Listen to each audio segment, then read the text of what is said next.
Your grandmother puts her fork down, not because she's done eating. She puts her fork down because she needs both hands free for whatever is about to happen. The table has gone quiet, not the good kind, the kind that has texture and weight and the specific energy of 11 people deciding simultaneously not to be the first one to speak. Your aunt gets there first. So let me get this straight. She sets her own fork down, slowly. You done became a black Republican. For a man the Klan would probably mail a birthday card to. This is not a question. You take a breath. You have information. You have done extensive research. Not the mainstream media research, not the research your cousin keeps sending at 11 p.m. with 17 crying laughing emojis, but real research, speeches, policies, numbers. And you arrived at a conclusion that is economically and strategically completely logical. You begin explaining the conclusion. Your cousin pulls out his phone, not to look something up, to show someone else the table in real time. You keep explaining. Nobody's listening to the explanation. At minute 12, your grandmother picks her fork back up. Not because the conversation is resolved, because the mac and cheese is getting cold and some things matter more than politics. You put this in the win column. It is not in the win column. Level 1, the math. Here's what nobody tells you before you become this person. Being a Black Trump supporter requires math, not political math, social math, constant real-time room-by-room calculation that runs in the background of every single interaction, like an app you can never fully close. You walk into a room and immediately the numbers start. Who in here knows? Who doesn't? Who suspects? Who is about to say something political and require you to either lie, deflect, or defend a man who once said there were very fine people on both sides of a Nazi rally? You have a system for work. When politics comes up, and politics always comes up, you say, I just think both sides have issues, in a tone calibrated to sound reasonable without revealing anything. This works about 70% of the time. The other 30% somebody follows up. A coworker leans over. Wait, but what do you actually think though? You feel the room. You calculate. I just think it's complicated, you say. She nods, accepts this, turns back to her desk. You exhale through your nose. You have gotten very good at the exhale through the nose. Level 2, the barbershop. You have been going to this barbershop for 11 years. Jerome has been cutting your hair for 11 years. You have talked about everything in this chair. Sports, relationships, money, God, life. You have not talked about this. You have been very careful not to talk about this. One Saturday, someone turns on the news. He is on it. Jerome says something, clippers at the back of your neck, and the whole shop responds, and the energy shifts into a frequency you recognize immediately. This is a unanimous room. You look at yourself in the mirror. You look at the clippers. You say. Jerome says something else. Right, you say. Someone across the shop makes a specific point about a specific policy, and you actually have a response you have used successfully 3 times this month. You look at the clippers. You look at Jerome's hand. That's crazy, you say. You tip Jerome well. More than usual, actually, like generosity can somehow cover the silence. You go home and post something on Facebook. You are not a coward. You are strategically patient. These are different things. You have almost convinced yourself of this. Level 3, the rally. You drive 2 hours to the rally, not because you need convincing. You are already convinced. You go because you want to see it for yourself. The energy, the people, the thing the media refuses to represent accurately. You park. You walk toward the venue. The crowd is very large and very white. You knew this. You were prepared for this. You are a person who focuses on substance, not optics, and the substance of the policies does not change based on who else agrees with them. You walk through the crowd. People look at you, not mean looks, curious looks, the specific look of people running the same math you run in reverse.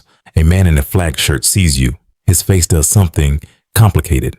Then it resolves into a very large smile, and he grabs the arm of the person next to him and points at you.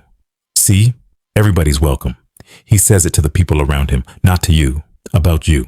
A couple people nearby nod at you approvingly. One man gives you a thumbs up like you have done something admirable just by showing up. You smile the same neutral smile you've been practicing everywhere else lately. You find a spot inside. 40 minutes into the speech, something is said. The crowd around you erupts very loudly. You do the neutral face. You clap twice, measured, professional. You drive 2 hours home. You do not post about the rally. Level 4, the group chat. The group chat has been renamed. You don't know when. But at some point while you were muted, The family chat stopped being called the family and became something with a fist emoji and a flag emoji, and you know everything you need to know about what's been said in here. You scroll up. You are mentioned twice before you even get to the memes. Your cousin has sent a meme about the category of person you are. Everyone has responded. Your aunt has sent the crying, laughing face 6 times in a row. Then your cousin types, civil rights movement just for this man to vote with the Avengers of segregation. Your grandmother sends a heart. She sends hearts to everything. This does not mean she endorses the Avengers of segregation comment. Probably. You type a measured, factual response. 2 policy citations. Clean. You look at it for 30 seconds. You delete it. You type LOL. 3 people react with a thumbs up. You open your research folder. You read for 45 minutes. You feel better. Mostly. Level 5. The explanation. Everyone wants an explanation. Not a debate. An explanation. Like you are a wrong turn on a highway that needs to be accounted for before anyone can continue driving. How did you get here? When did this start? Did something happen to you? You have it memorized now, under 3 minutes, because 3 minutes is the window before the face does the thing. The slow frown, then the categorization look, then the decision about how to file you. You've watched it happen with white liberals who want to debate you, Black Democrats who want to save you, your mother twice when she thought you weren't looking. Your grandmother never makes that face. She makes a quieter one, the one that means she is praying for you by name, probably daily. You appreciate this about her even when you do not appreciate what it implies. Level 6. The folder. There are moments, not talking points, not policy wins, not things that go in the explanation. Moments, filed separately, in a folder you do not open in public and only occasionally open alone. There was the moment at the rally when the crowd cheered. There was the moment he said the thing about the countries. There was the moment you were watching a speech and something was said and you laughed because it landed funny, and then you stopped laughing because of what it was actually saying. You filed it. There was the moment your nephew, 7 years old, asked who you voted for. You told him. He looked at you with eyes that don't know yet how to do the neutral face. You saw exactly what he thought before he had the words for it. You filed that one deep. The economics make sense. The foreign policy has a logic, but there is a folder. And the folder has things in it.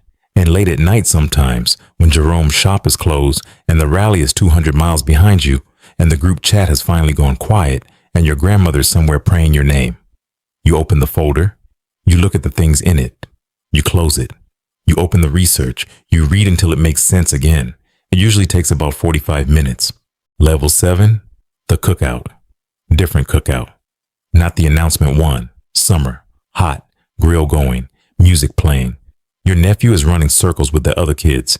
He has forgotten about the conversation. You are grateful for this in a way you couldn't explain to anyone.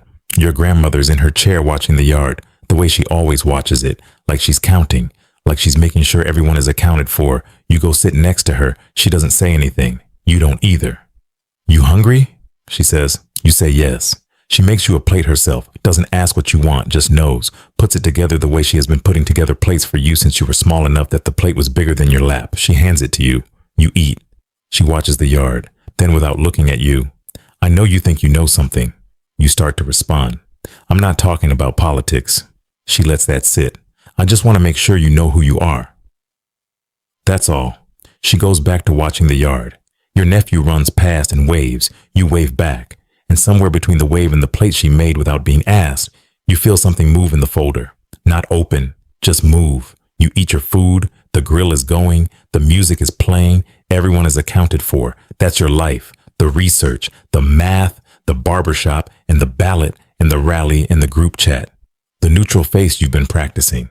The explanation nobody fully accepts. The folder you don't open in public. And your grandmother, who already knows everything in it and made you a plate anyway.